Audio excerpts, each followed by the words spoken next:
Okay, Happy New Year, guys. Hope everyone had a good Christmas for everyone celebrating. It is 6 minutes past 8 p.m. UK time, 3rd of January 2022. What a historic moment, because Bitcoin today is 13 years old. Happy birthday, Bitcoin! Woo! Woo, woo, woo, woo, woo. Happy birthday to you. Happy birthday, dear Bitcoin. Happy birthday to you. Okay, so just before we get started, let's do the only boring part of this lesson. That is legal disclaimer. So, in case any of you guys were wondering, all our content is for education and information and entertainment purposes only. Haha, haha. No information should be considered investment advice or financial recommendation to buy, sell any assets or place any trades. Please always do your own research. It's very important to do your own analysis before doing any or making any investment based on your own individual circumstances. Please always take independent professional advice from a professional advisor or independently research and verify all and any information you may find in our content that you wish to rely upon, whether you wish to make an investment decision or otherwise. All investments, all of them come with risk. Please do your own research. And in case you thought we were financial advisors, Mr. Harding, could you please confirm that we are not? We are not financial advisors. Anything that happens in the show that then happens to happen in life is only a coincidence. It is only a coincidence that we say things and then they happen. Or it's only a coincidence that the education and information that we provide to you allows you to then go and make money. It's not because we're providing financial advice. So on that note, anyone that's made money from anything that we've said, please type game in chat. Okay. So wait, let me record it. Anyone that's made money off anything we've said, type game in chat. Okay, so we got a game from Keish, game from George, game from Simeon, game from Deck, game from Ollie, game from Adam, game from Kev, game from Storm. Shout out Storm. So for anyone who's unaware, Storm, could you come say hello on the cam? Yeah, I even made a new path for my career. Oh, wow. I love that. Wow. She's in the gym right now because health. Fair play. So Storm is head of NFTs. So anyone who wants to inquire with anything with regards to NFTs, whether it's education, the creation, the distribution, and or marketing, we got you. We've also got a CMO now, a wizard called Safian. We've also got Keishan here, who's head of blockchain Sensei DeFi. He's kind of our CTO. Anything to do with yield farming and the tech side of crypto, he's got you. What else? Then we've got Mr. Spectacular. Oh yeah. Yes, Mr. Spectacular, who's head of swing trading. So in this session, so I'm sorry if anybody was expecting a lot of information with regards to AI. I'm sure Mr. Harding can cover that. I really wanted to do some research, but I got bogged down on other things. So I'm not gonna lie, I haven't done the AI research. I'm sorry, I was busy in other things. Mr. Harding opened my eyes yesterday with regards to the world of AI. Fun fact, has anybody here watched The Matrix, the new Matrix? Nah, not yet, you know. Yeah. And anyone's No, I ain't seen it yet. Yeah, but I think you only watched about half of it, man. Oh yeah, I watched it with Ollie and I fell asleep. No spoilers, man. No spoilers. So That's okay, all right. Ninja can't spoil it anyway. Fell asleep halfway through. No. This is the only spoiler I'm gonna give. Mr. Harding, could you tell them about like a bit of the AI, because you know more than me in that. Okay, so what I'm going to recommend to anybody to do before they watch the film is to go and watch the trailer for the game, for the Matrix game. Now, when you watch the film, there is several references to a game, and it doesn't quite make sense. And then, yeah, there is also Matrix NFTs. That is actually also a fact. Now, when you then watch the trailer for this game, which I'm just going to pull up now and then put in the group. Bear with me a second, guys. And you by the way, I'm gonna mute everyone. And if anybody wants to speak, just please unmute yourself. So Matrix, just Unreal Engine 5. Okay, so it's like a 14-minute video, right? And it's just explaining about the jump in advancement and how the Matrix as a concept was all about, you know, not being able to distinguish what's real from what's not real. That's all I'm going to say. And then you watch this trailer and then watch the film. And let me just share the screen so you can see what the trailer looks like. So it's the one, it's a 15-minute thing from, you see my screen? Yes. I'll just play 30 seconds of it if it streams.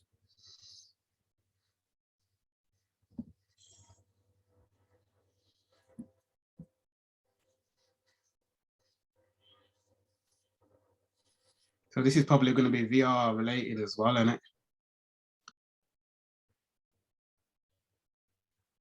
Are we supposed to be able to hear something here? Because I can't hear anything. Like many of you, I work with computers. I like the freedom I feel outside the limitations of the real world. But computers are also mirrors, reflecting back who and what we are and the choices we make. Okay, and I'm going to stop it right there. So They also confront us what I just showed you, that part of the trailer, guess what? Anyone want to take a guess what was special about that part of the trailer? George. I'm hearing fake. Yep, it wasn't real. Not 1 second of what I just showed you was real. Oh, is this what they call that deep fake thing? Yes. Yep.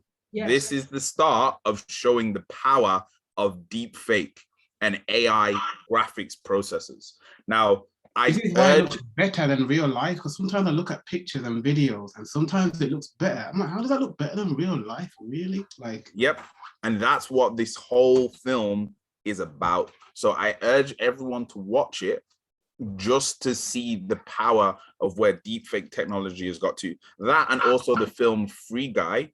I think Free Guy is probably giving more of a nod to what's happening with AI than anything else. So I highly recommend watching that and then doing your own research into a program called GPT-3. Now, this AI program, what's now available to the public and to companies is kind of like 4 years old. So it's already been in use and it's already been used in several Facebook groups and in, well, the majority of Facebook groups and on Twitter and Reddit and Wall Street Bets and so on and so forth. And it is one of the most powerful forms of creating text, speech recognition, and speech copying. So I recommend that. Then just to kind of tip you over the edge, I recommend you watch this video from Google several years ago. You probably saw me post it a while back if you've been following my stuff for a while.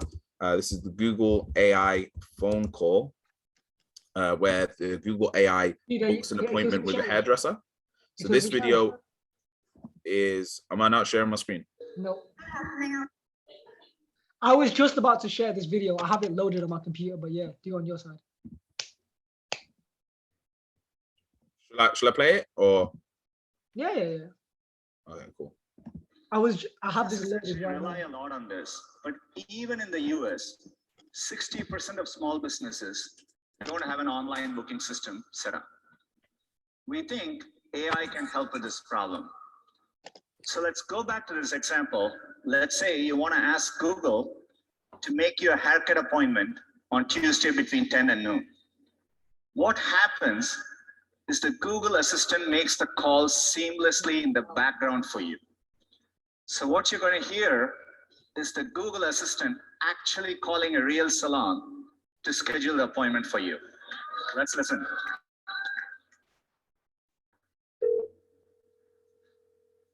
How can I help you? Hi, I'm calling to book a women's haircut for a client. I'm looking for something on May 3rd. Sure, give me 1 second. Sure, what time are you looking for around? At 12 p.m. We do not have a 12 p.m. available. The closest we have to that is a 1:15. Do you have anything between 10 a.m. and 12 p.m.? Depending on what service she would like, what service is she looking for? Just a woman's haircut for now. Okay, we have at 10 o'clock. 10 a.m. is fine. Okay, what's her first name? The first name is Lisa. Okay, perfect. So I will see Lisa at 10 o'clock on May 3rd. Okay, great. Thanks, great. Have a great day. Bye.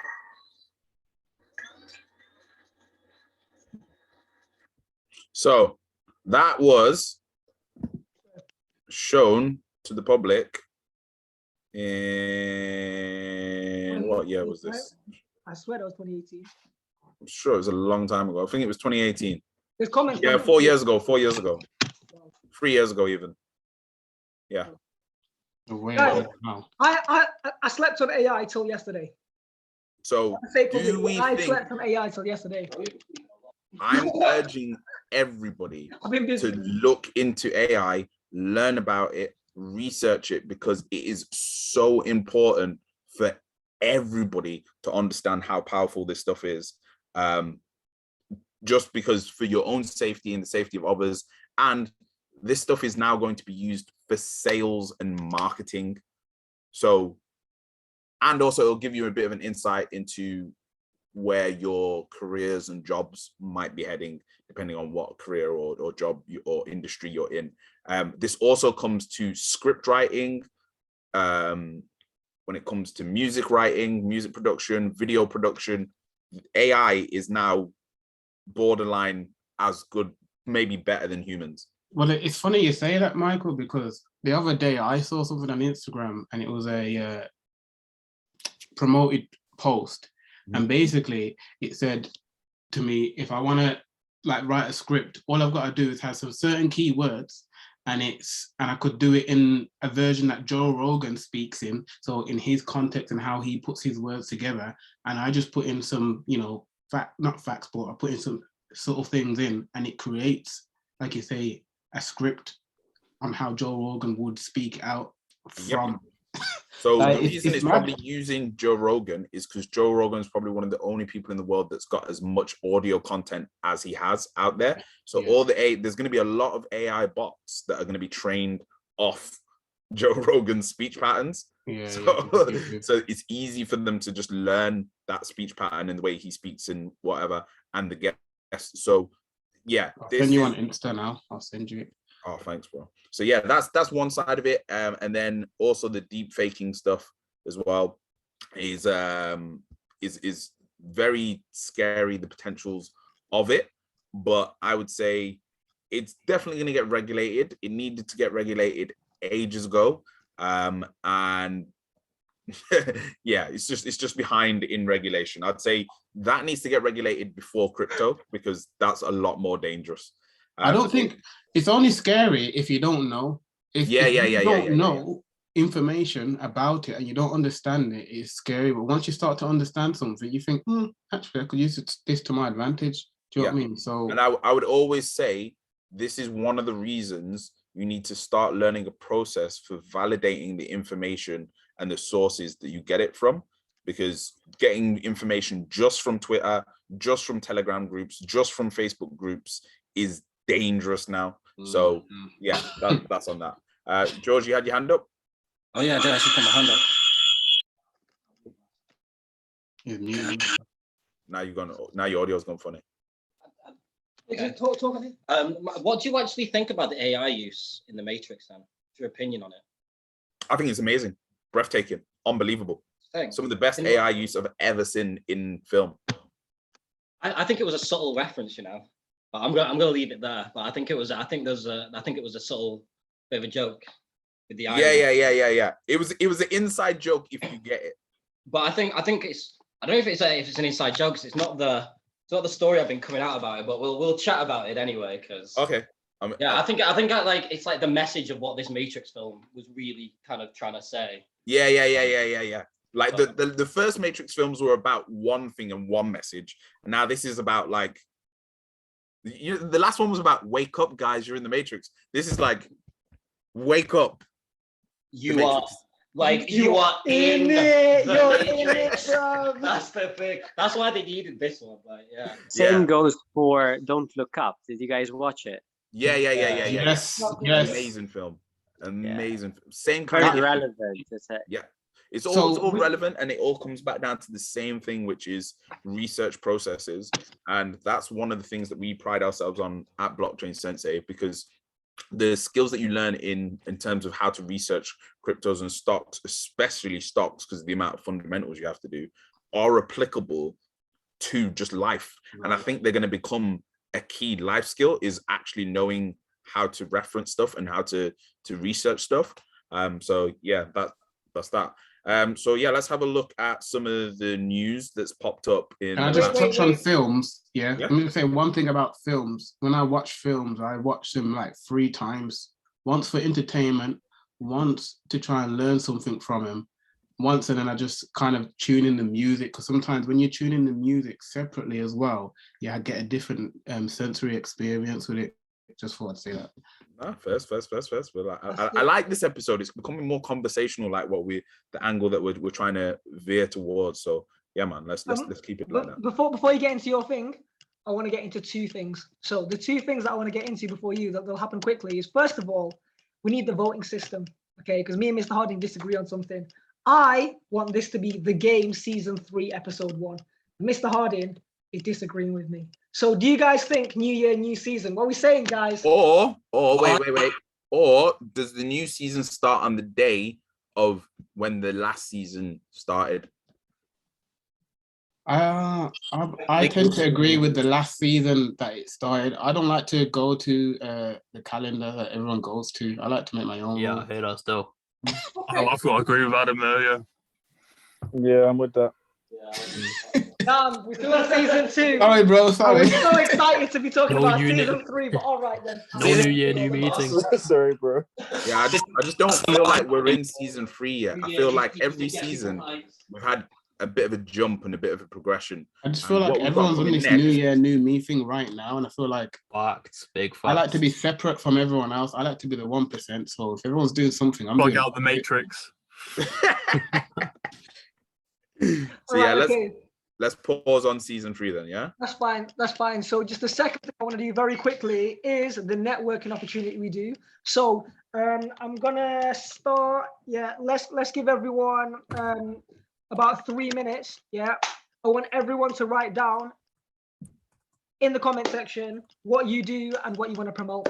Whether it's a new song, if you do music or whatever, or you want to promote your products or service. Go, let's go. I'm gonna read them out. 3 minutes. Networking. Who is in this room? Go. Keish Rig. New song coming end of January. Fantastic. Is that New Gods or is that your song? 360. My song, bro. Amazing. I swear you've got no music on all platforms. Is that correct? I have some music out, but it's all old. This is like fresh stuff. Finally starting to push fresh stuff. I've got a tape coming out in Feb as well. Sick. I've heard some of that. Okay, we've got Decom, Manchester producer. He's got new track clip out on the 7th. Amazing. Everyone go check that song out. 360 video booth coming soon from Terrell. Can everybody see my comment section here? I'm sharing my screen. I've got the comments up. Can everybody see it or not? No, I can just see your disclaimer. Oh, that's annoying. That's just to do with Zoom recording. I can't do anything about that, unfortunately. Okay, cool. Oliver Gilbert, buying manufacturing business, looking for investors. iPhone, don't know what iPhone is. Next Rise Network Marketing, 10 different industries to get involved in and start creating passive income. Do drop some links and socials, obviously. Storm, create NFTs, head of NFTs. Adam Smith, director of Central Heating Company, marketing ideas and maintenance contracts. Welcome. Simeon, producer in Manchester, based working towards dropping some instrumentals as NFTs. Storm has kindly dropped her crypto.com profile.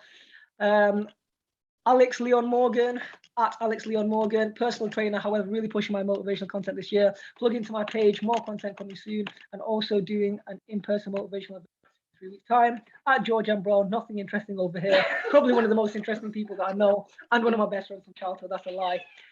Alex Leon on YouTube. Let's subscribe to him right now. Live-o, okay. We'll wrap up the network in a minute or so. Alex Leon. Let's give him the Alex Leon Fitness.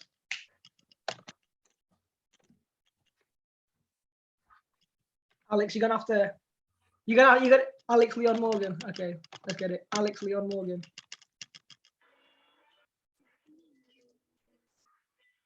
Dude, you're gonna have to promote this YouTube page better. All right, cool. Drop your YouTube in and we'll personally subscribe. Over to you, Mr. Harding. Okie dokie. So let's start with the news. We've had some crazy news in the last 24 hours. So we'll begin with that. Let me just go to just sharing my screen in general. Okay, cool. So as we like to do, we like to go through the news. The way that I put the news out there is obviously on our Instagram page. And then what I also do is for any of the key news that we're going to be mentioning and discussing today, I just put it on the Instagram behind the relevant banner, which is for today. And then it's just there for you to go and get. So going backwards in history. So what has happened most recently, we had Kraken release their DeFi loans, quite similar to the way that Nexo are doing DeFi loans for NFTs. So this is a massive news. Again, meaning people don't actually have to sell their NFTs. They can just put them up in Nexo or in Kraken and get a loan back in it. Yeah. Do Kraken even provide DeFi loans at the moment? I don't know because I don't use Kraken, so I can't comment. Yeah. Can't comment, won't comment.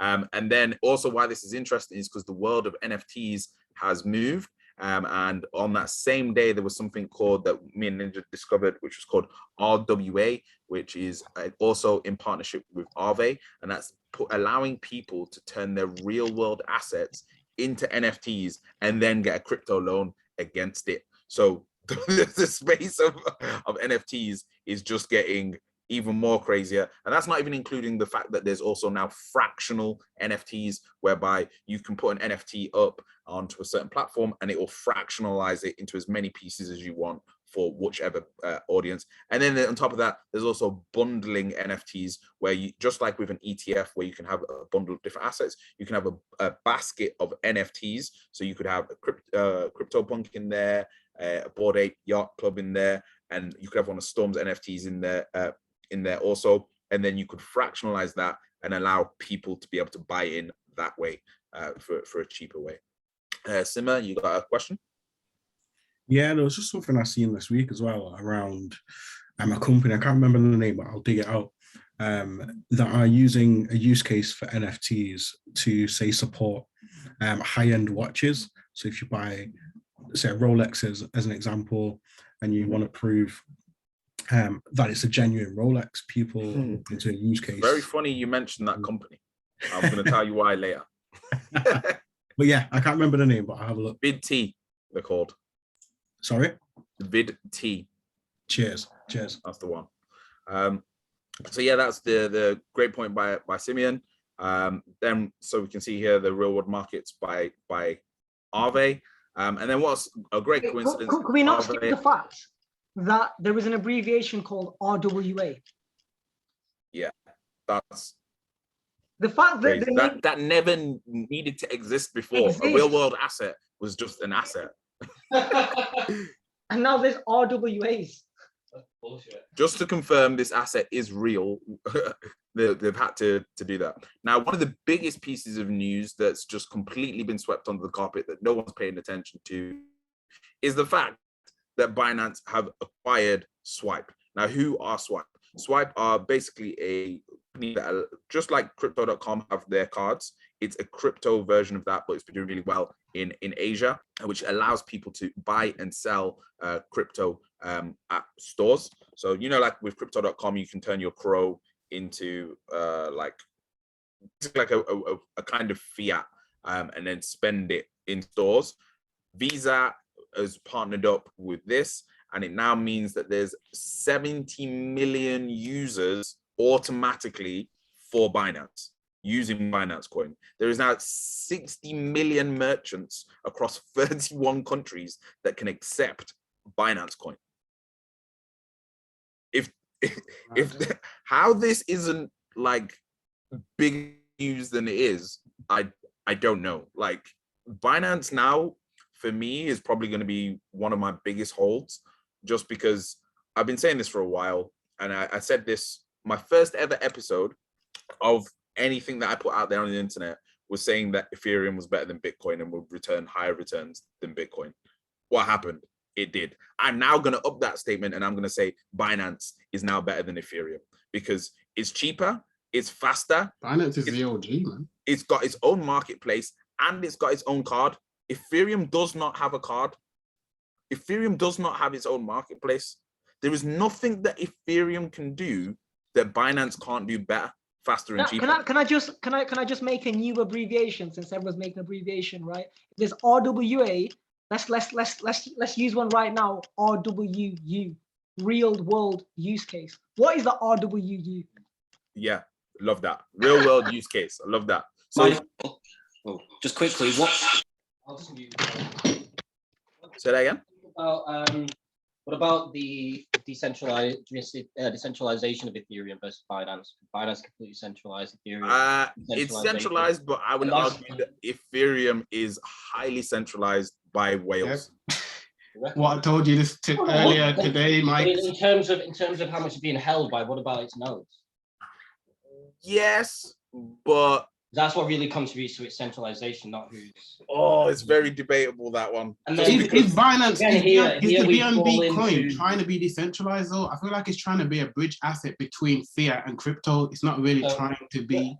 And the thing is, if a lot of the top cryptos descend into centralization, then we start to just backtrack on the whole point of crypto, and we end up with a system that has centralized agents that are able. I think that time's gone. Manipulate. Yeah, I think the core of decentralization was just to get people's money in politically, because people don't really want the idea of giving their money up to a centralized entity, when really, you know, all this kind of crypto itself was created by, I feel like, more or less a centralized entity. It wouldn't look good to the retail, like it wouldn't look lucrative and, you know, all shiny if it was centralized at the end of the day.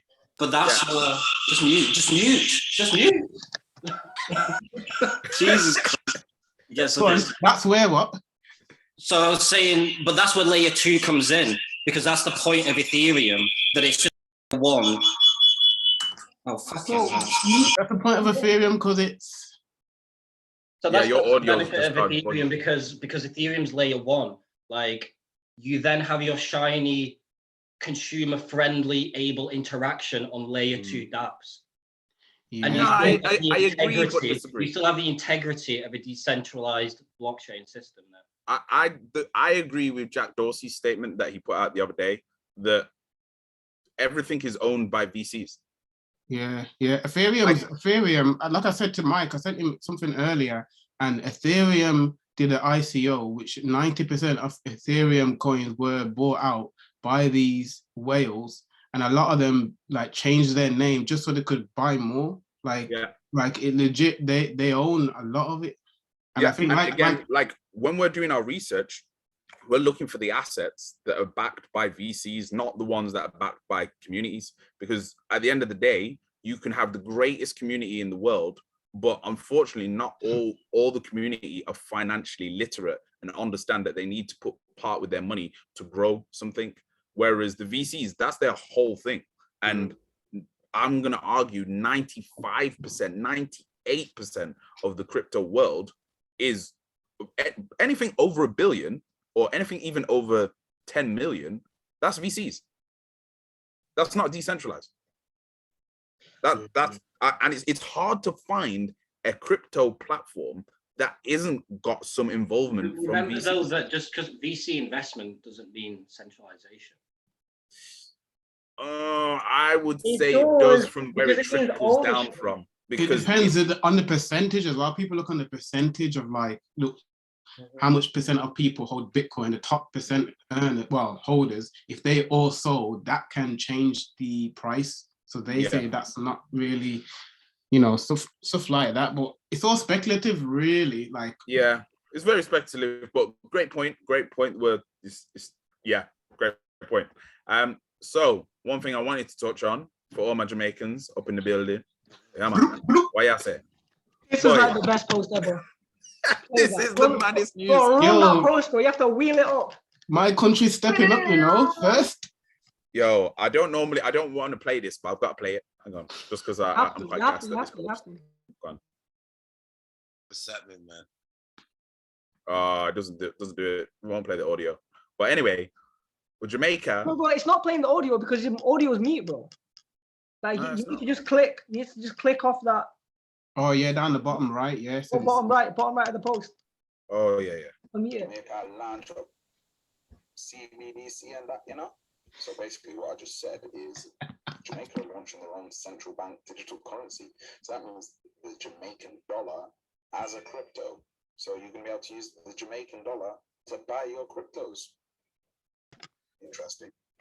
Bro, how has that happened before a GBP stablecoin?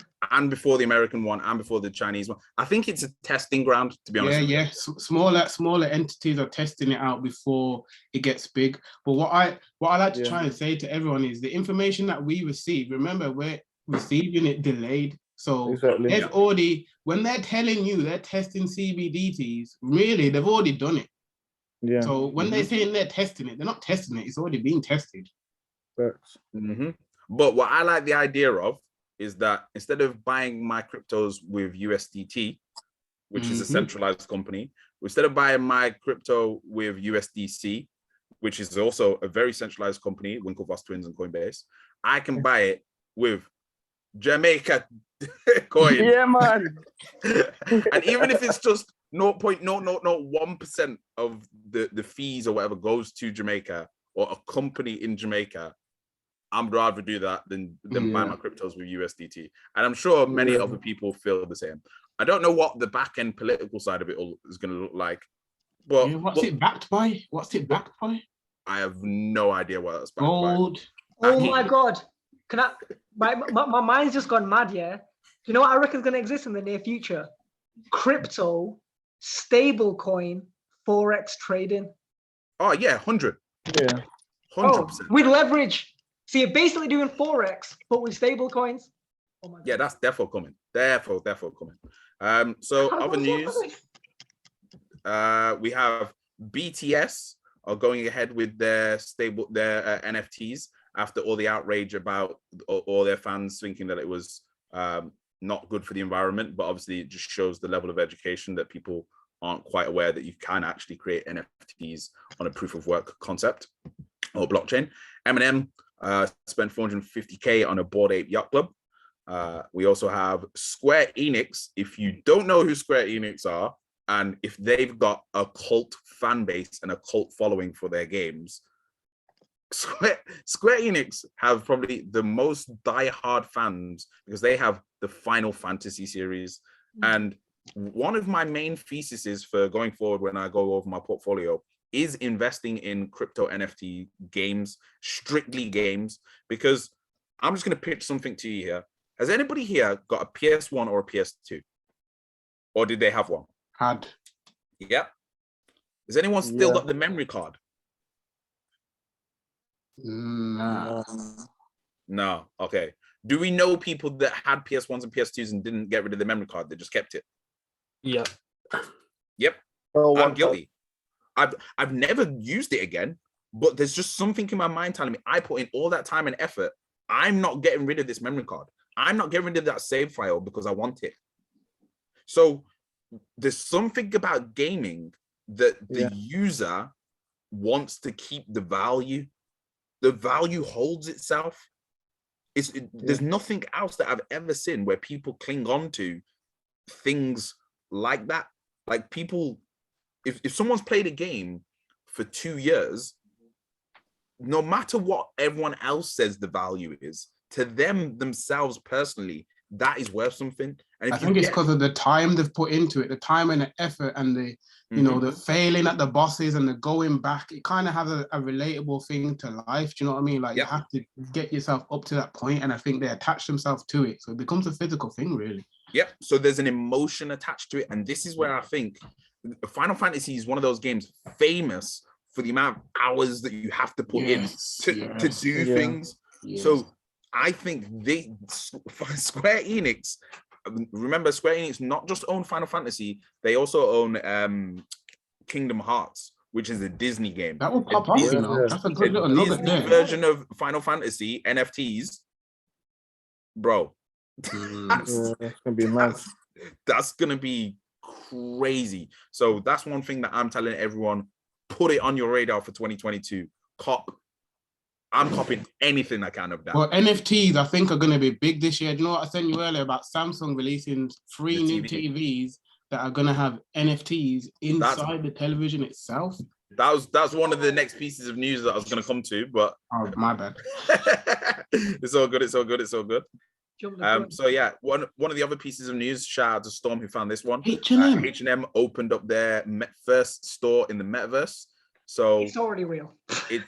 It's happening. I put out a tweet earlier to argue a point for the metaverse that if you are using Instagram, Zoom, Google Meets, Teams, and you do any kind of co-working like this call right now, and you use filters or backgrounds, you're already in the metaverse.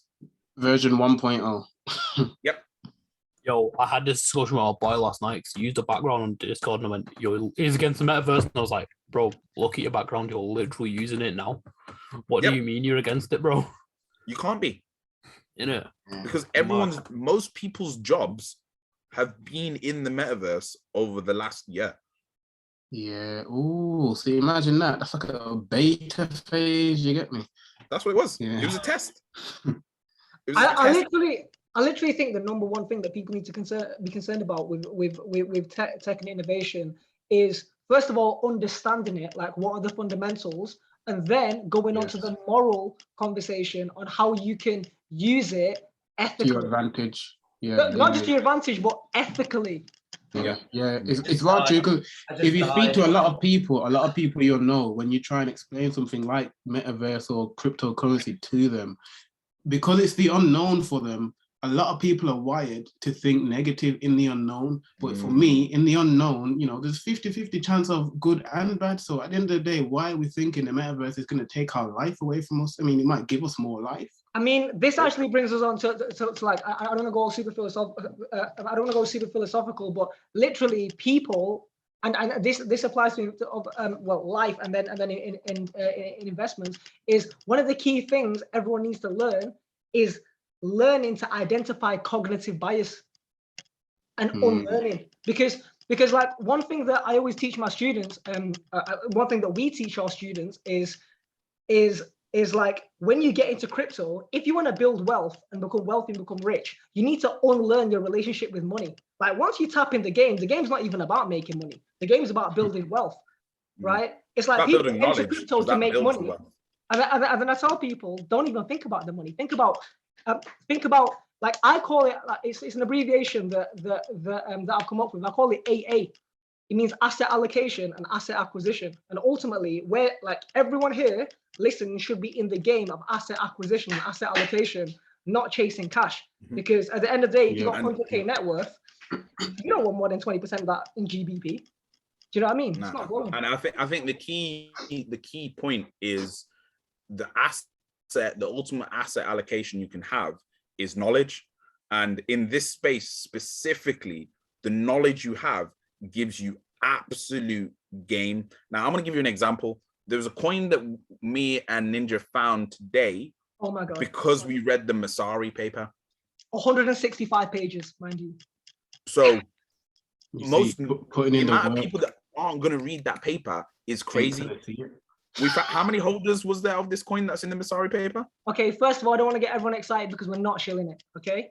Right? So this altcoin, right, has 23 holders and 1 million market cap, has the potential to 1000x. Just saying, we're not shilling it because we've not done enough research. How do we find that? Through knowledge acquisition, knowledge assets. It's just about acquiring knowledge. And you put your time in, though. You've invested your time into it, so you guys deserve that profit from that. You get me? So this is a little bit from Messari's paper. I'm going to send the Messari paper into the WhatsApp group, and I would love next week's episode being as we're getting into this kind of discussion phase of how we want to move the show, that next week we have a big open discussion about the Masari paper and about the things that they're suggesting are going to happen in 2022. Because I think that's a good thing still. Yeah. If anyone isn't in the Blockchain Sensei WhatsApp group, drop in your number and I'll add you right now. Yeah, Mike, just drop me in there, because do you know what? I left before because I had too many WhatsApp groups, but I've cleaned up everything now. Like I can't be on my phone too much these days, man. I'm trying to live life outside of my phone life sometimes. I hear that, bro. I hear that. So what you mentioned earlier about the TVs, here we go again. Samsung announces free TVs for 2022 with NFT trading capability. So the bit that Ninja noticed was the trading word. Trading. I didn't see that earlier, you know. In order to trade, there's two basic functions: a sell order and a buy order.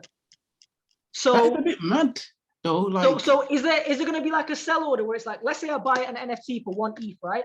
And I set a sell order, like I'd set a trade for 3 ETH. Do I just wait till somebody? But from your telly, that's like any Tom, Dick, and Harry can come home from work before Coronation Street and press a couple of buttons. Mm-hmm. Yep. because in the world of NFTs, as far as I understand it, in every platform, people need to make offers, and then the person accepts or declines, right? Like it's a manual thing. Am I correct? So by trading, that sounds like I'm speculating here, right? I have no information. That means that you could set a sell order, right? And then you could put, like, if you put a bid for this, it will automatically accept it. To me, that's what a trade is. Yep. It has to be automatic, or it's not a trade. Unless the word is times. So before we go on to looking at my portfolio for 2022, one of the things I want to mention also is something, shout out to Wall Street Trapper. He mentioned a play that PayPal is going to outperform Square because of their partnership with Amazon. So as we know, Amazon dropped Visa for some of their, just because some of their fees were too high. They haven't dropped Visa completely. They just dropped certain transactions on Amazon are no longer going to be accepted via Visa cards. So what's very interesting is that they've upped their partnership with PayPal. What do PayPal do? They accept what? Crypto payments. So indirectly, Amazon is going to be taking crypto payments. I think this is just the first test of it. And then the final bit of news that we had, which we cannot not notice and cannot ignore, is the glasses. This might not be real news, but it was on the Wall Street Journal. So the first pictures of the potential Apple glasses, which we know the moment they drop, what's going to happen to Apple stock? It's going to go through the roof. What's going to happen to the whole VR space and the metaverse, anything related to it, going to go through the roof. Because a lot of people are under this impression that VR is going to be these big clunky glasses. I've been saying it for ages. That is not what it's going to be. It's going to be like the Ray-Ban glasses that they've got with Snapchat and with Facebook. And the moment Apple do it, what happened with the AirPods? People wear AirPods as a fashion piece now. People are in clubs wearing their AirPods for no reason. We should literally call it the Apple effect. Like Apple do something, and then it becomes a trend, even for non-Apple users. Yep. Like I'm not an Apple user. Never owned an iPhone. Never owned a Mac. But as soon as I saw people in their AirPods, I was like, "Oh, I want some AirPods." Yep. And then what happens is all the cheap knockoffs come, and that's when it's mainstream. The moment Apple do it, people are going to make knockoffs. People aren't interested in making the knockoffs of Samsung's ones. They're not interested.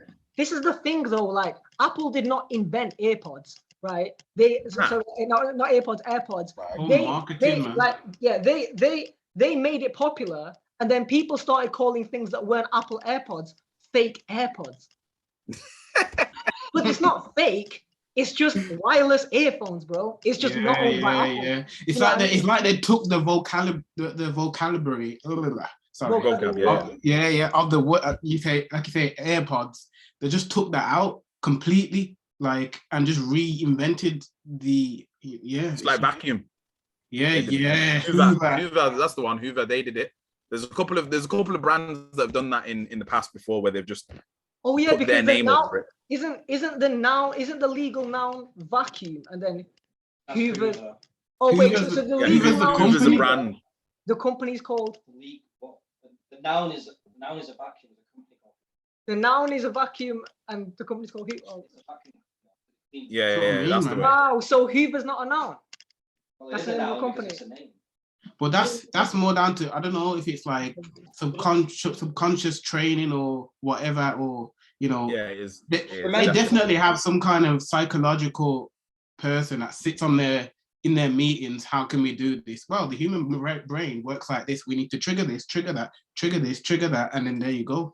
It's wired. So remember that the idea of like fake or the idea of fake something following Apple is because also then Apple have the effect where actually they inspire other companies to make something similar to them. So other companies literally try and replicate what Apple's done. So even though they already existed as well, there is a movement then to actually create a fake version of that. So it's a bit of both. They were doing it anyway, but there is then that wave of actually. Yeah, we got a few more in the chat. We had Sellotape and Jacuzzi. They're also brands, but not the actual noun. Crazy. Blue Tack is another one. Mr. Ryan Davies, I'm adding you right now into the WhatsApp. Okay, so on to the main part of today's episode. Biggest winners and losers of 2021 and my current portfolio. So as we can see, all this was inspired, one, because it's the end of the year, and two, because we saw this post showing the highest performance of the hedge funds of last year. So this is an important thing to note down. Why? Because this shows you, see any of these getting into crypto assets, it might be an indicator that you might want to do your own research or buy. So one of the other things was ProShare ETF. And then the final thing I'm going to talk about is really understanding. I put a warning out in the WhatsApp group the other day.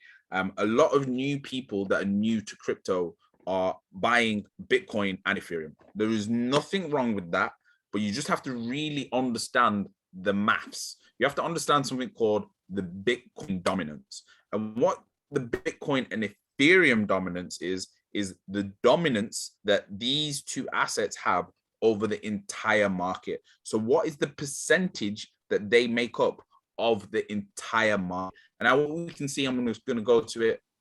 Can you still see my screen? Yes, sir. Yeah, okay.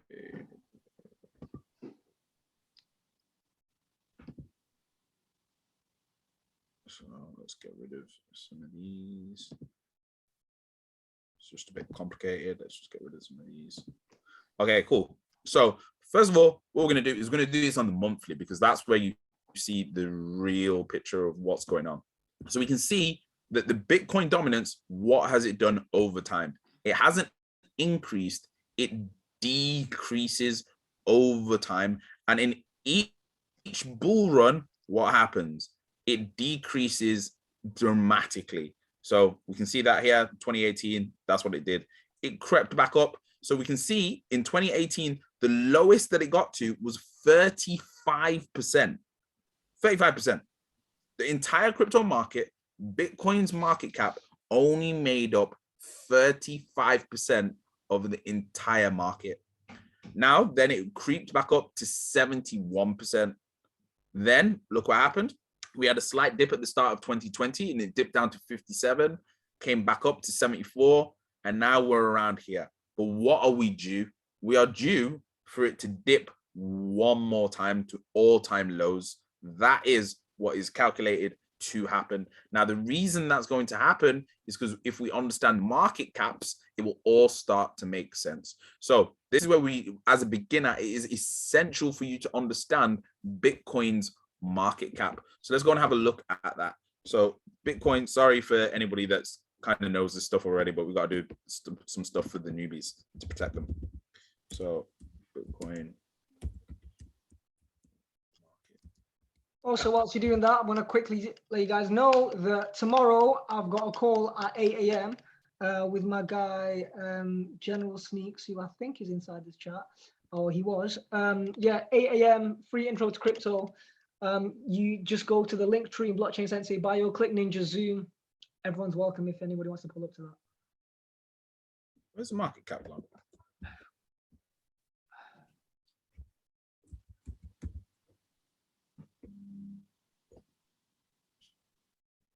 Sorry, Just Google it, see if it comes up on there.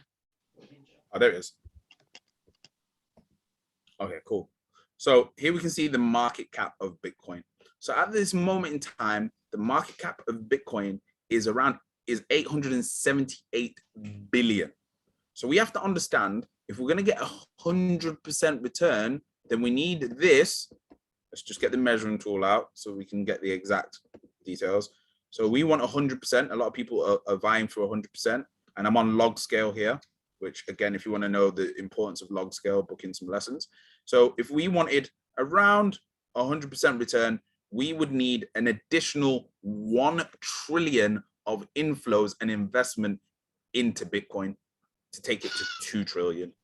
This is the maths that you have to understand, because a lot of people are investing in Bitcoin late at this high. Heard of people have had in Bitcoin, but they just don't realize that's just not going to happen.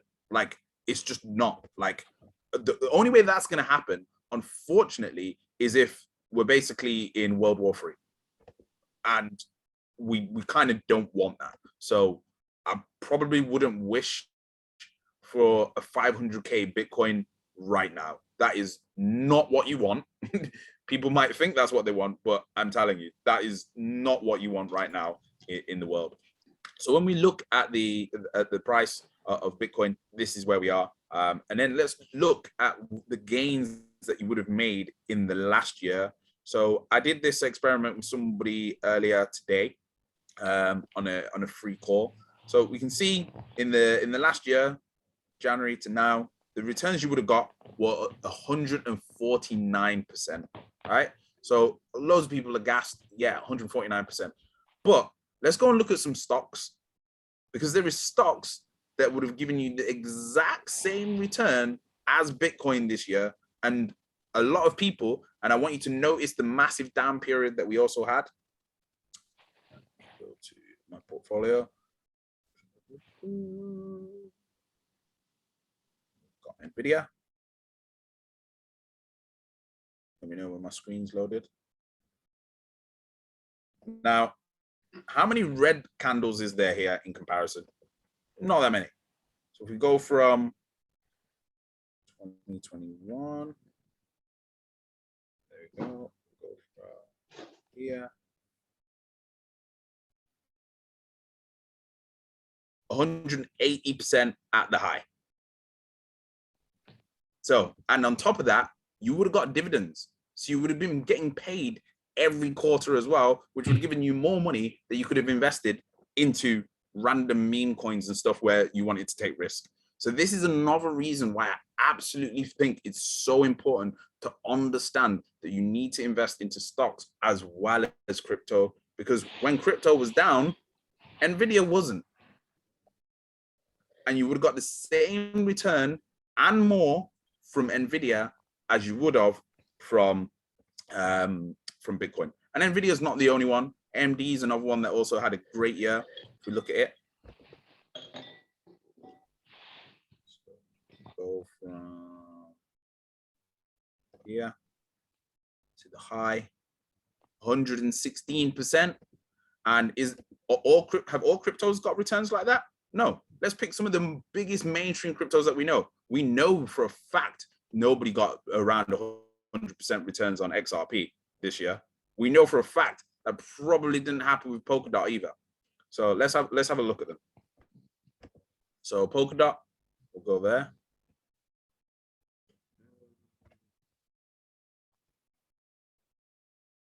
So 1st of Jan, 1st of Feb. So to the high, that cannot be correct. There's no way that's correct. So up 357%. Yeah, bro, I got in like January. Oh, okay. Shouts Polkadot maybe maybe a bad choice. Let's go.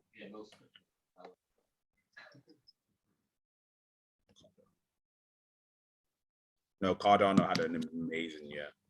But anyway, yeah, there's cryptos out there that haven't performed as well as stocks. BitTorrent might be a better example. Okay, this probably doesn't help because I'm using my portfolio. Most of my portfolios had great gains. Yeah, this is probably a terrible idea to try and find it in my portfolio. Anyway, so yeah, let's just quickly go through my portfolio because I know we've gone through a bit of time. I'm going to talk to you about what I'm holding and why. I tried to neaten it up a little bit and try and section it off into the different platforms that I'm holding it in. As you can see, I'm now holding 93 different crypto assets. Oh, you got more than me, bro. All of them. So I do need to do a bit of trimming, which is coming very, very soon. I've spread myself quite thin, but my minimum that I think I've got in any asset is £50. That's just like a rule that I have. I don't class it as an investment if I've got less than £50 in it, because if it's going to do a 5x or a 10x, I don't think it's got to be lucrative. So what have I got? Algorand has been great for me this year. Invested in this because it featured in the World Economic Forum paper. Cardano, as we know, everybody loves a bit of Cardano. Holding on to that this year. Matic, a massive fan of Stellar and the project that they've got there with IBM. XLM, not too much of a fan of this anymore.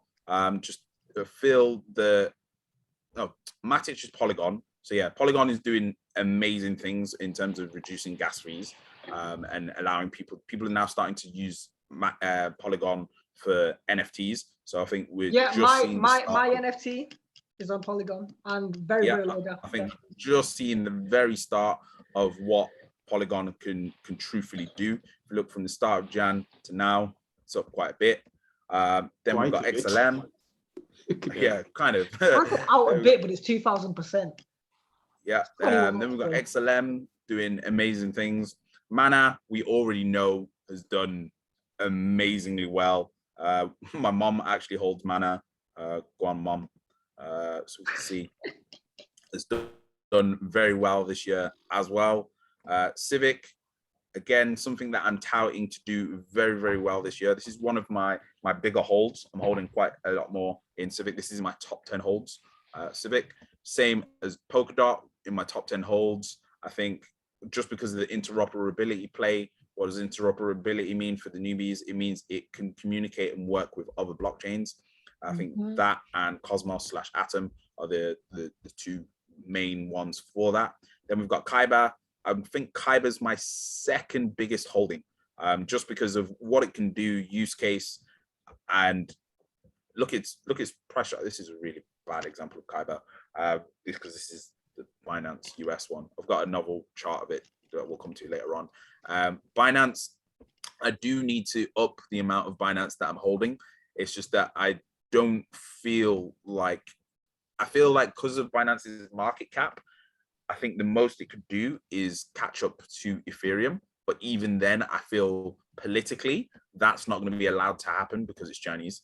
So I just don't think that's going to happen. No matter how much better Binance is to Ethereum, I just don't think that's going to happen. But we can see I've calculated for it to get to at least $2,000. So that'd be about 400% return. So the reason I'm not holding that much there is because I know I can get way better than 400% returns in the next 2 months of some of the other assets. Sorry, just because this is like my pet peeve with like percentages. I've noticed, remember, it's 300%. Yeah, wait, did you say 400? Yeah, because 100% is 2x, 200% is 3x. Yeah. My bad. 300% 4x. So Chainlink, again, the #1 Oracle platform, is absolutely not moving as much as it should do. Again, I've got this chart here because it shows it in. That's a nice swing low there at 1446, isn't it? Yeah. I would. This is the point that George made, right? And I do like how he said like one feedback he liked from the game is like just sometimes I feel like we're very, very bullish, and it's something to be critical. And I think it's also effective when like me and you disagree with each other. I am not bullish on Chainlink, and I want everyone to check out Coin Bureau's video on Chainlink and why the price is being suppressed. So fundamentally, it's amazing what Chainlink does. Right? I don't know it much as Mr. Harding and George. I've been non-Chainlink bullish the whole year, yeah. So understand that my boys are bullish and I'm not. Right? It's not even in my top 20 holdings, because Chainlink, the fundamental is it holds blockchain data off the blockchain / offline, right? It basically transports real world data onto the blockchain. So Sorry, whether data, financial data, health data, it puts it onto the blockchain. Hence why Google uses it. Cool, right? Amazing.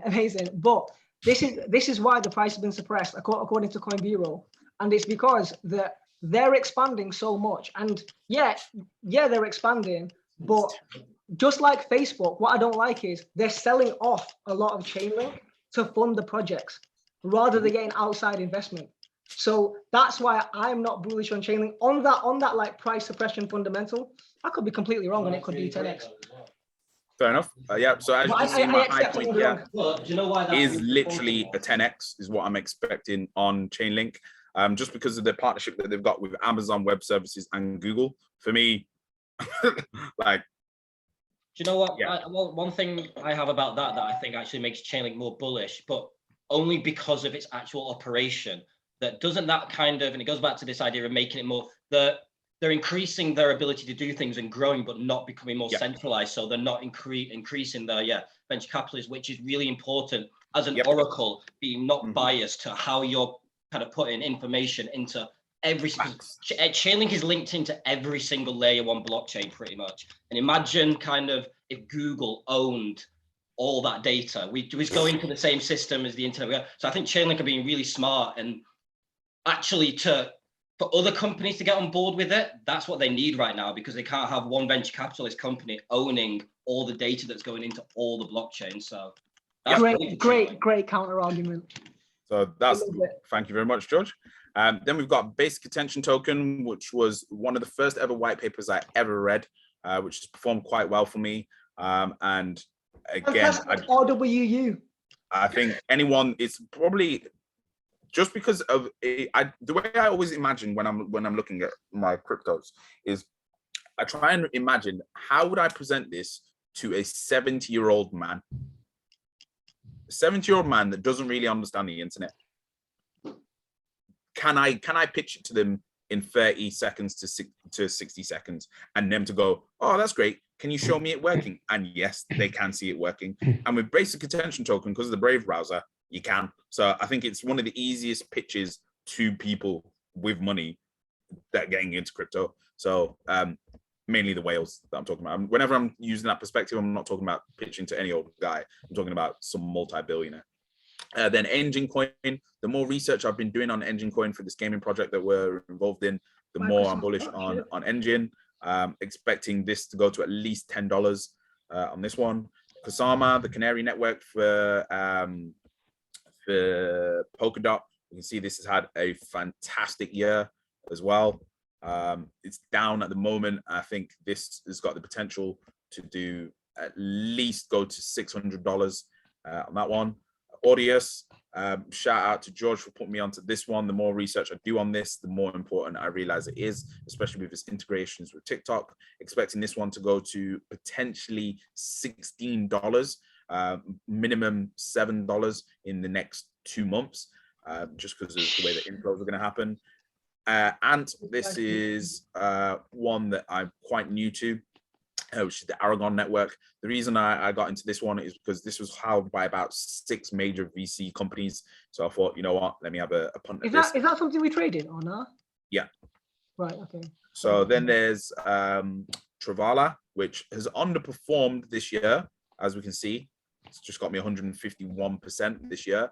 But its use case is absolutely unbelievable. It's basically a travel token where you get paid for traveling. I just think it's incredible, the use case. Bitcoin, is that Bitcoin Cash? Not too sure. Swissborg, I I don't even need to tell you about Swissborg's interface. Like, I'm just obsessed with Swissborg. I just think it's the best crypto platform out there. I think this is probably the most undervalued exchange in the whole of crypto. And their interface just keeps getting better, and the things that they add just keep getting better. So I'm just like, yeah, Swissborg, no brainer. And so Swissborg is probably my third biggest holding, because I'm it's in my top 5 as well. Super bullish Believe on in that. it. Flow, again, after the episode that we did on Flow and all the research on it, I don't care how much this goes down. This is definitely coming to Coinbase, like definitely at some point. I'm just buying Flow because it's a no-brainer. Especially if you want to know why it's a no-brainer, go watch that episode. Filecoin. Also with Swissborg, you can find a 44 tweet string that I personally did documenting 5 hours of research on Flow, which I'm very proud of. So if anybody wants to do a deep dive on Flow, go to Blockchain Sensei Twitter, scroll, and then find the 44 tweet string. Nice. So Filecoin, shout out to Paolo, who originally put me onto this one. It's one of the blockchains that I used to explain how blockchain technology actually has use case. Why? Because it's cloud storage on the blockchain. It just makes sense. So it's a great one there. ShopX, I'm in this because it's basically allowing for crypto payments on Shopify, which is again a no-brainer. Don't care how much this goes down. I'm going to keep buying it. I like the use case. Utrust, I think this is in my top 5 as well in terms of holdings, just simply because it's a security, it's a privacy token. And I think privacy in the coming year of crypto is going to be majorly important. And we saw this massive spike on it. So I'm expecting similar things to happen and for it to get to around 2.5 again quite easily, or probably even 4.95. That's going to be my exit on that one. Then we got XEM, which is the fastest token in Japan. It was at one point the most popular used token in Japan. This is quite an old boy. It's been around for a while, since 2016. And again, just the chart pattern, I really like it. I love when tokens do this. Love this. This just screams to me, buy. And I expect every bull run, if we look at what happened 2017 to it, if we look at what happened in 2020, same kind of thing. So I'm expecting the same thing here from this one. Then there's BitTorrent. Why am I invested in that? Because I use it. I've always used it, so it just makes sense. Then there's Veracity. Say no more about Veracity here, Mr. Oliver Gilbert. I slept on this. My biggest holding is actually Crow. I need to sell out of this at the moment. Crow I've just held and had for a long time. If it wasn't for Crow, I probably wouldn't be as interested in crypto as I am. So I'm a little bit biased on this mentally, just because of the understanding it gave me of the potential of crypto. When I first saw that card and I first saw somebody buy something with that card, that is when I went, okay, this thing's real. So yeah, a bit biased on that one. Bitcoin, sold all my Bitcoin. CKB, Nervos Network, I think this one is. This one, what was this one? This one, I think, was something, take that, babe, I can't hear you yet. Was something that we did a trade on, and then I remember seeing some crazy wallet information on it, so I wanted to hold that one. Curve Finance, this was in one of the reports that we read. I'm holding this on Revolut. Got a nice little gain on this one. I think this was in... Was this in Grayscale report? I think it's basically a big report. The graph, again, don't mind what this does, because again, it's doing this beautiful chart pattern. And so I'm expecting on this one for it to at least go to 4 to there. We can see it's had a okay-ish return on investment on that one. Helium. Huh? Yeah, it's DeFi. Then Helium. The node system that they've got on Helium is unbelievable. I'm still trying to get a Helium node. Just the idea of providing people with Wi-Fi and then getting rewarded with Helium, which then has gone up 33,000%, is like, what the heck? Imagine you're one of these early investors in Helium and you had a node back here and you were getting 5 a day. Laughing. Kyber, here's the better Kyber chart. Labs is one of the property-based NFT companies. Litecoin because of Ninja. Luna because I love Terra Luna and I always talk about Terra Luna. You need to go and check it out. Mina Protocol, the world's smallest blockchain. Omi, which is the blockchain for VV. If you don't know about VV, the NFTs, go and check it out. Orchid Finance, definitely go check that one out, do your own research. Then we've got Poker Starter, which is the startup platform for Polkadot based assets.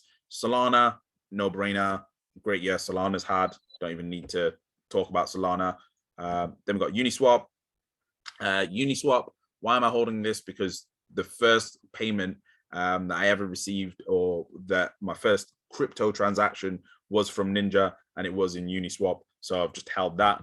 VeChain, just because I believe in their partnerships that they've got with DHL and Walmart and what they're doing in the logistics space. I think blockchain and logistics is a complete no-brainer. Expecting this one to go to at least $10 on that one. Then we've got, is this good old Hoj? Hoj was wait. Let's just make sure I'm not giving that wrong information. Go back to VeChain. Hoj Army. Go back to VeChain. Are you sure it's going to go to $10? Do you mean $1? As in, I mean $1. Sorry. Yeah. Oh, wait, you're on a log graph, aren't you? Yeah. That's why it's deceiving. Right. Nah, that's why I think it's truthful. I think the log graph is the truth. It is. But yeah, well, if anyone wants to understand what the difference between log is, please book in a lesson and it will change your life and all the way you look at charts forever. So then XRP, I'm not buying any more XRP until pretty much most of the market is taken off, just because XRP is always the last one to go. So there's no point in me putting money in now. Like, it's dumb. I can be making gains elsewhere. But when it does take off, I'm expecting it to go to at least $4, maybe $9, maximum $13. I don't see it getting to $29. I've got it up there, but I don't see that happening. I'm going to be cashing out at $9 anyway, regardless. Even if it does go to 29, I don't care. If I miss out, I miss out. It's what it is. It's the way that I'm an investor. Fetch AI, from the stuff that we did on the episode on Fetch AI, please go back and watch that episode. One of my favorite tokens. Then we've got Kylin, which is on the Polkadot network. We've got Chili's, which is one of the oldest like tokens that's been around for a while. Then we've got Ghost, which is the Arvegotchi token, which is is that the ticket for that? Newly added. Yeah, newly added by Swissborg. Checked it out, and what they're doing is they're allowing people to do NFT based loans for games. So you can basically get like a DeFi loan against your gaming character, which is crazy. So someone else can use your gaming character, make money off it, and then the profits are split between you, Arve, and the person that used it, which I think is amazing. Occamfi was again also added to Swissborg.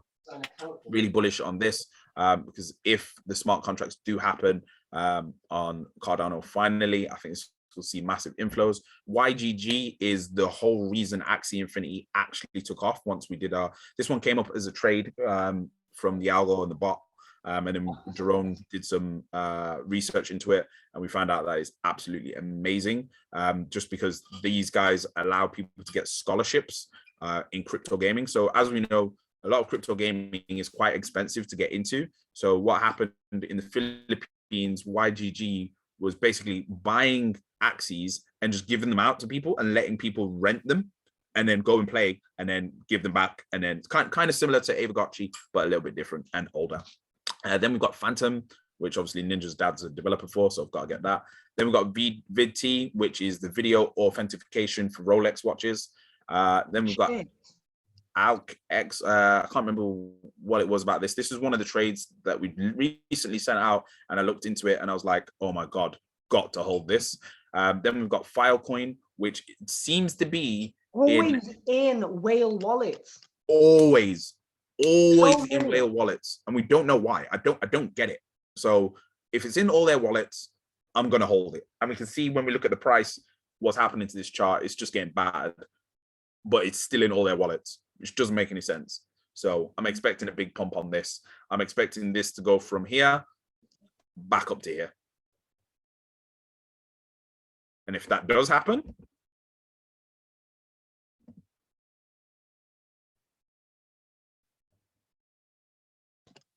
yeah, 2,400%.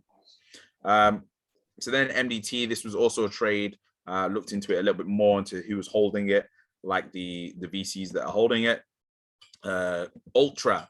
Now, Ultra, I'm going to be switching this to potentially being one of my biggest holdings, just because of their partnerships with Ubisoft, their partnerships with Atari, their partnerships with AMD, and the fact that they allow you to buy and sell games on Amazon and then sell them. You can buy them with Ultra token on Amazon and then and Walmart, and then you can sell them and resell. Basically, imagine GameStop or Computer Exchange, but with games, with PC games. Now, on top of that, they are also a platform that has targeted ads. Now, their targeted ads, just like Facebook targeted ads, the way that they actually work is they are paid to watch. So you just by watching the ads earn Ultra token. And the team behind Ultra is amazing. So definitely check them out. Atom, I already mentioned them. Gala token is because Dom is currently playing Townstar, the play to earn crypto game. She loves her city builders. So we've got some Gala token. Definitely check out Gala as well in the crypto gaming space. Then we've got Coty, which again, a lot of whales are holding this one. Theta is basically like Twitch, but the gaming version. They've got an integration with Ultra as well. So people are going to get paid for watching people stream games, which again is a no-brainer. And if we look at the performance that it's had over the last year, and then if we look at the price movement where it's at now, really nice base, beautiful support line just there. I think this one's ready to absolutely fly off. And then we've got Wax Protocol. If you've not seen Wax and you've not seen their partnerships, I think this is probably the only competitor to Ultra and Engine when it comes to the gaming side of things. Wax. Also, just to add with Theta, their advisors, including but not limited to, one of the main guys from Twitter, one of the main guys from YouTube. I say one of the main because I can't remember the actual job title. So I think they're the founders, some of the founders. Is it founder? So when we look at Wax, I was thinking founder, yeah, but I didn't want to like say. I think it's What, founders. So yeah, Wax has got over 30k dApps, 8 million Wax accounts, 15 million daily transactions, and 400k daily unique visitors. So when we first started looking into NFTs about a year and a bit ago, this was one of the first projects that I saw, and I purchased myself a Street Fighter NFT. Just again, the partners that they've also got all the new Spider-Man NFTs, and just their partners are just ridiculous. These guys are probably the only competitors in terms of NFTs, I think, to VV, but they've got theirs actually connected to the Wax coin, whereas and there's games. Creative Disruptor sliding in again. Are these all licensed? And same with VV as well, because I look at this platform and I just see like, yeah, you know, they're all licensed. Really? Yeah, and then all of these as well, all these games that they've got as well.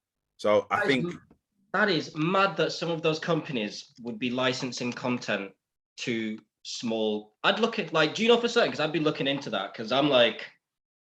Well, I know on VV they're 100% licensed because the guy that got the licensing deal for them is the guy that's been doing licensing deals for like the last 10-20 years. That's so mad. I can't believe like a company like Disney would license Marvel characters to VV. Like I don't understand that business decision personally, but obviously somebody does, and somebody's gonna make money off it. So well done to them. And then here's all the trades that I'm in at this moment in time. Thanks to the bot and the algo. So yeah, that's my holds. And that is pretty much it done. So hope you've enjoyed that. Hope you've looked at everything that I've said and everything that I'm looking at. I thought when you said portfolio, you was going to talk about top 10, top 20 holdings. Man Nah, just bro, said- I'm being raw. I'm showing my Oh. whole thing. Yo, wait. Can we not just disregard? Can we get some people on camera and some claps here? Man just gave you 86. Is it 86? 96, I think. 96 cryptos. You know how crazy that is? 96. I didn't even know my guy had 96. I think I'm in like 47 or whatever. Bro, Oh, if God. you this video is probably going to be one of the most valuable videos on the internet, period. Because all of those assets are deeply researched.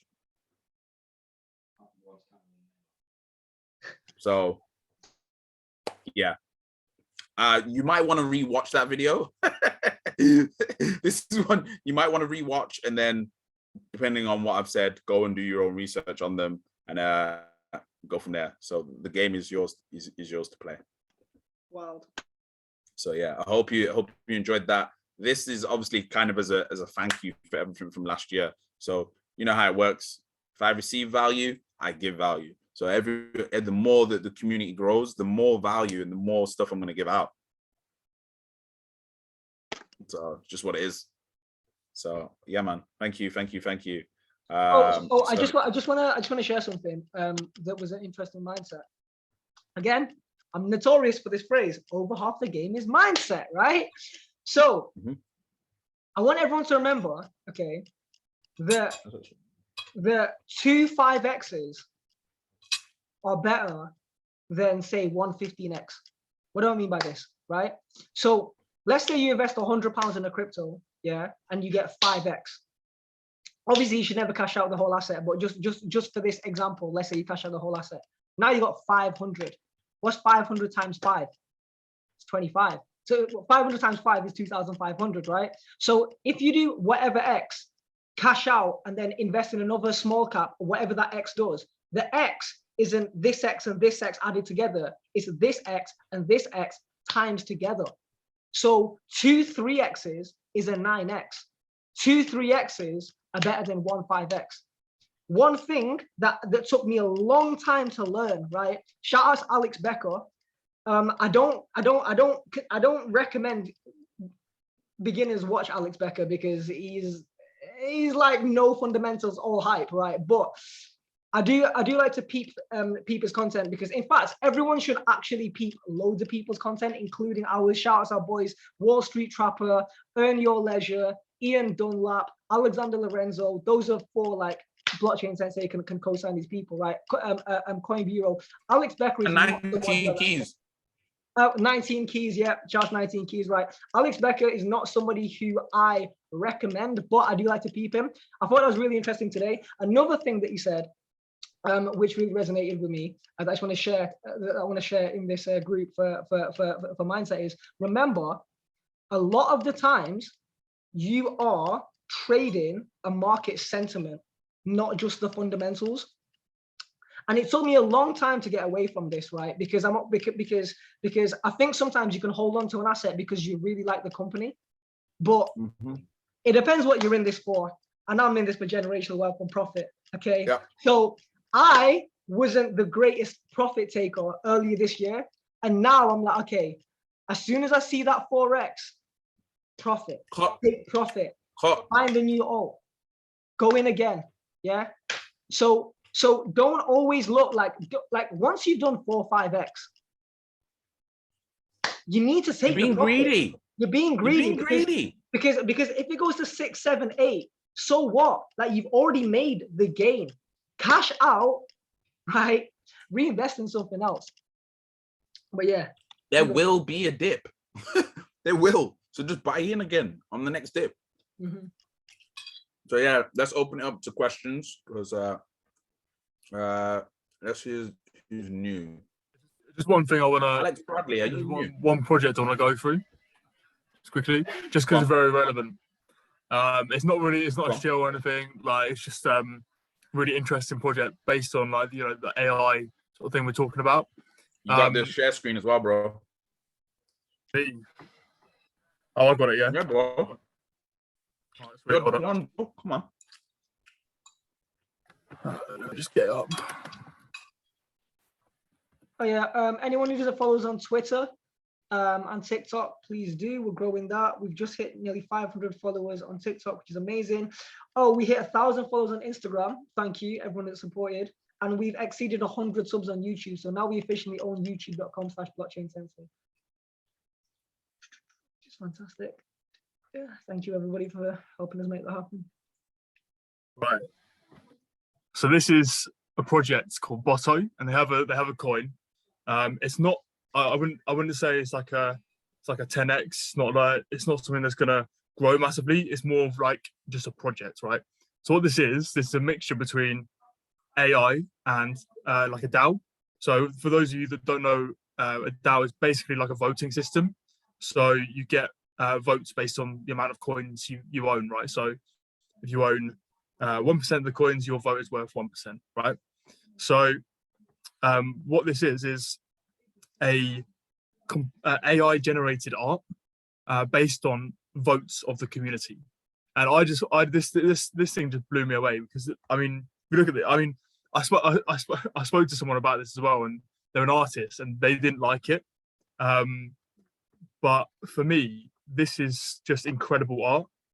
Like, and they're selling for like 70 ETH, right? So this AI has been generating these art pieces based on the voting of the community. So it's crazy, right? So you can literally see like like if you go from the very start and you look like throughout it, you can see different pieces changing and coming together, and then all of a sudden there's something massively changed. Like here, right? There's like this one, you know, this is the very first one, right? And then you can see it's still got that sort of spacey, like otherworldly sort of thing, and then it changes to something a bit more, you know, foresty, and then you bring in like the same sort of similar colors with the like it's wintry, and it just completely changes, but it's still got similar sort of things to it. And this to me just blows my mind. It's like it's not only is it being generated by an AI and something so incredibly like detailed and but it's like it's using the thought process of real people as well, based on what they want to see, and as a community, right? It just really interests me, and I think it was something nice to sort of share based on, you know, this you know, AI topic that we're having. But what really expresses this is like AI is only an extension of ourselves, because we built it, right? It's only an extension of ourselves, so it's about understanding. Wait, bro, please say that again. AI is what? AI is just an extension of ourselves. That's fundamentally that's fundamentally incorrect. Sorry for the harsh language, but I don't know why I got you to repeat that, because it's Well, you don't think that's a bar? Huh? Why do you not think AI is an extension? That's the full definition of what artificial intelligence is, that it's beyond an extension of yourselves. Like machines and things are an extension of ourselves, but artificial intelligence that's what makes it so unique and so powerful. Yeah, but it's built on us. The extension of what a human being is. It thinks for its own. It's not a. I want to throw in a knife and fork here. So I'm going to use the metaphor that I gave to Fadlan the other day, and that is that AI is exactly like a knife. Now, a knife has multiple uses, but depending on who's holding it and the intent, it can inflict damage.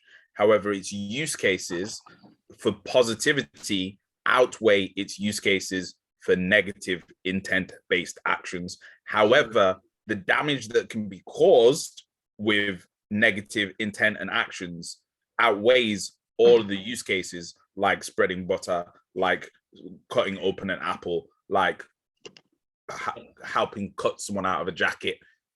Personally, that's still for me in the wrong camp in a way, because again, like a computer is the knife. That's the tool. Depends on how you use it. Artificial intelligence is separate from tools in the sense that we're used to using them because a tool can't decide itself how it is going to be used, but artificial intelligence systems can. That's why AI isn't just your everyday tool like everything else that humans have created before. And this is why when we talk about AI and we're looking at AI systems, We need to understand what artificial intelligence really is, what it means to humans, and what it means to the progression and evolution of human beings being able to create tools to do things for us. And I think that's part of that conversation that's missing a lot, because I think a lot of people still think AI is just a tool, just another tool. And I would say what you're talking about is more machine learning. No, I think I think you think it comes on. I think what you're talking about is machine learning, but artificial intelligence is quite a bigger game than that. Okay, I like that. I like that. I think the thing is, where I was coming from with that is like we've still built it, and it's still based on our understanding of the world. Ultimately, it's building from something we understand, right? We are the mother and father of it, basically. Yeah. The child can do what it wants in life, but we are still the mother and father. Our DNA is still embedded in that child. It's building off, it's building off the understanding we have of the world. It might change, its own understanding, but it's still, And I think I feel like AI is more or less it's got its own consciousness. Possibly, like there will be certain AI that has it will do certain constraints, but I mean, every human being has its own consciousness. Not every human being, like Mike said, is out there shooting or killing people. Do you know what I mean? Most human beings, are civil and will love their neighbor. And if you look at this work, this shows that what it can do is create beauty and create art, and it's really good at creating beauty. So that's what I think is going to happen. Is I think we're going to see more beauty created by AI than we even realize. So here's to the AI us from our constraints. Yeah, definitely. Thanks for that, broski. Good. Love. Let's go to some questions. So who we got in the questions? New. I think we just got all the regulars now. I think all the newbies left. I think he got a little bit too intellectual. No offense to the people that left if they take offense to that, or maybe there is offense. So we've got 2 iPhones. Thank you very much, Storm. So I'm going to ask the iPhone that I'm asking to unmute. Any questions? Any feedback? All right, let's just check the comment section real quick. Sarah's gone, but she said, "Thank you guys. Catch you soon. Those on the call, if you haven't yet paid for coaching, I advise you do. I'm a day trader and business owner. I don't have time to learn about crypto. I needed to know exactly how to grow my portfolio. As a result, all crypto increased by 80 to 100% after 6 months of investment. Thank you, Ninja and Mike." Woo! Testimonial, print screen that shit. Jeez. Love that. Leon's popped his camera on, but let's hear from Leon. We haven't seen you in a while, buddy. Hope you're well. What's good, bro? I'm good, thanks. I'm good. Yeah, thanks for another really good session. It was interesting to see what was in your portfolio and why as well. But I'll be definitely watching this back when I can. Because I think there's a lot of value to be took from it as well, and I definitely want to absorb some more. So definitely want to watch it back when I can. So thank you both, NinjaTea as well. No problem. Thank you. No broski. Thank you. Let's go to Mr. Christian Secluna, because we've not had you in a while. Any questions? Any feedback, broski? Hey, man. Hey, buddy. Hey, guys. Are you in London or are you in Malta? I'm in London now. I got back. Yes. Finally. Yes. I haven't heard you in a while. That was really good. Was very surprised that you have so many cryptos. Even I didn't know. I speak to this guy almost every day. Ah, wow. Okay. But I guess it's good to diversify in a way, but yet, as you said, you don't have less than 50 pounds on it, because then, it's nothing. Eh? Yeah. So I think that's something really good to think about, because I have quite a few, but sometimes I'm like, that it's too much, and to play around, it gets a bit difficult. Yeah. The only problem is, because you guys say take the profit. When you take the profit, do you start losing because you're paying, you know, fees and so on and so forth. Mhm. Would it be what? worth, like, if you think it's going to keep on going up in the long run and you don't need the money per se, would it better to leave it there, even though you made a 5x, let's say? It's a risk. Yeah, definitely. It's a risk. Do you know what? Like it, and again, I'm always that like I've always got the spiritual side or whatever. If you're so like, you have to ask yourself who you are, right? Because nobody in this world has the key to tell you how many cryptos you should own, and if you should sell at the top and buy back, or you should just keep buying and buying and buying and buying and be a 10-year investor. I'm fortunate and lucky enough, right, by the grace of God, to be partnered up with Mr. Harding and be in these trenches every single day, 365 days a week. So I can personally, because I have the resources to sell at the top, buy back, be in 50 different altcoins or whatever, and keep on top. You got to ask yourself who you are, right? Are you the kind of person to hold on the same asset and hold it for 2 years? Because I'm not. I used to be that guy, right? If anybody wants to say you used to say buy and hold, I did used to say that. I've changed, I've evolved, I've grown, right? And now I want to maximize my profits, sell at the top, right? After 4 or 5x and find new alts to invest in. That's who I am. Yeah. So you need to ask yourself who you are.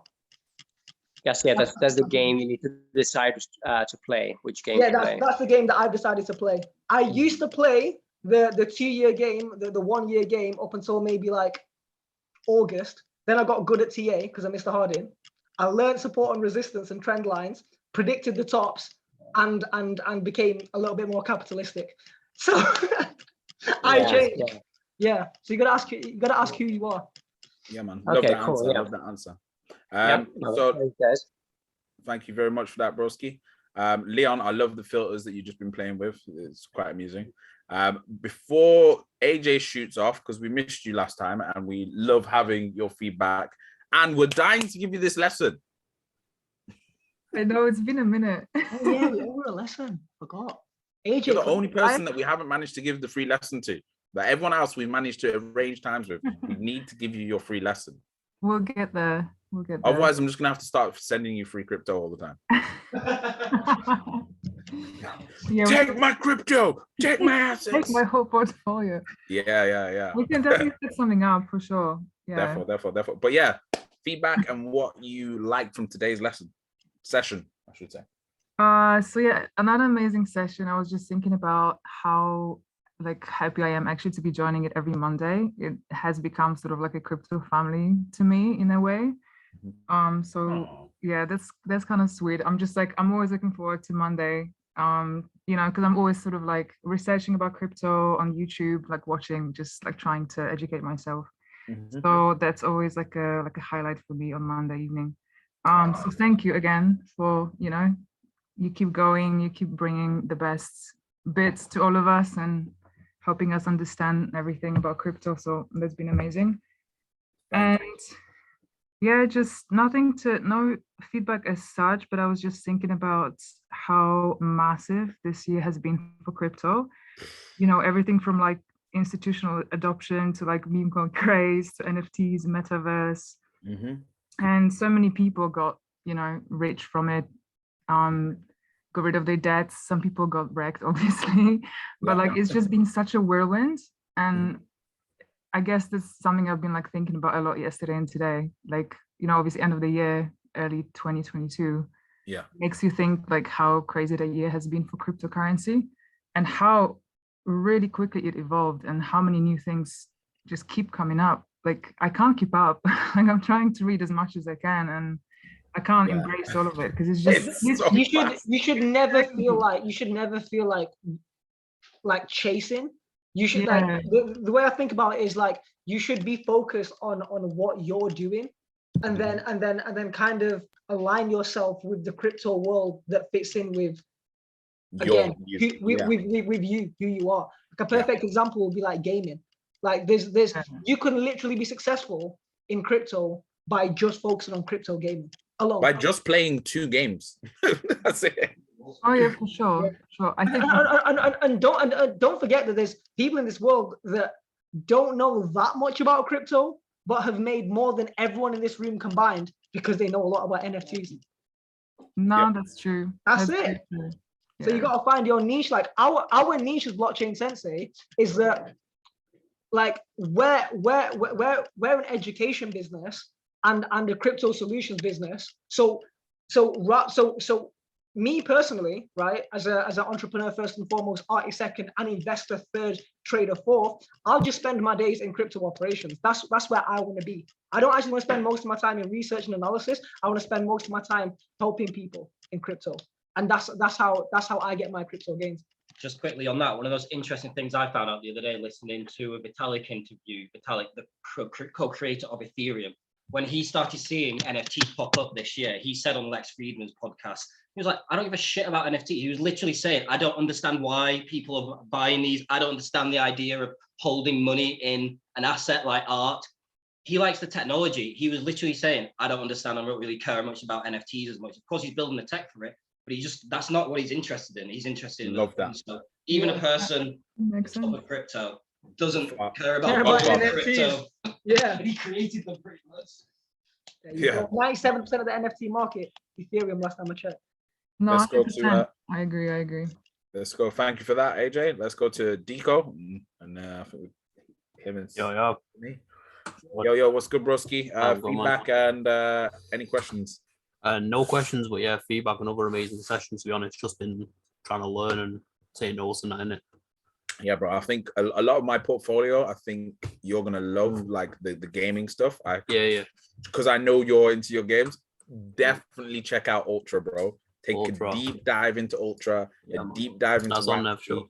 and a deep dive into Engine. I think the stuff you're gonna see there, you're gonna be like, wow, no brainer. Yeah, and it just makes sense. Like we've just been saying, like if it's an area that you enjoy and you specialize in, just find a way of integrating crypto. Why not invest in it? And then you're not really researching. You're just doing what you do anyway. Nah, that's it. Yeah. That's what I'd say there. Thank you very much. No problem. And last but not least, we'll go to Simmer. Any feedbacks? Any questions?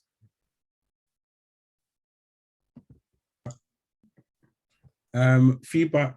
I'd just say again, another great session. Again, we appreciate the shills of what you're looking at, what you invested in. Again, thank you for creating this forum, both of you guys and everyone else involved from the start. Thank you for coming. Honestly.